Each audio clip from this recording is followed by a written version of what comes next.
जंतर मंतरवर सुरू असलेल्या या विद्यार्थ्यांच्या आंदोलनाला पाठिंबा देण्यासाठी ज्युनियर ठाकरे बंधू आज रस्त्यावर उतरणार आहेत। आमदार आदित्य ठाकरे आणि मनसेचे नेते अमित ठाकरे यांच्या आज मुंबईच्या शिवाजी पार्कमध्ये तिरंगा रॅली होणार आहे।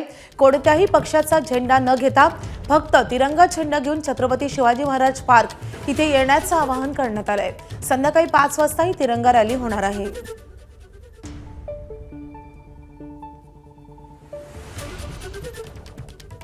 उद्या जो आमचा कार्यक्रम होणार होता तो म्हणजे हातात तिरंगा धरून राष्ट्रगीत गायचं शिवाजी पार्कातच मासाहेब मीनाताई ठाकरेंच्या पुतळ्याजवळ संध्याकाळी 4 पासून तो कार्यक्रम सुरू होणार होता। तो आम्ही सकाळी सांगितलं होतं की तो आपण 26 तारखेलाच करू, एकत्र करू। आपल्याच माध्यमातून सर्वांची दिलगिरी मानत, कारण अर्थात जे काही थोडं कन्फ्युजन झालं माफी पण मागतो, दिलगिरी पण व्यक्त करतो।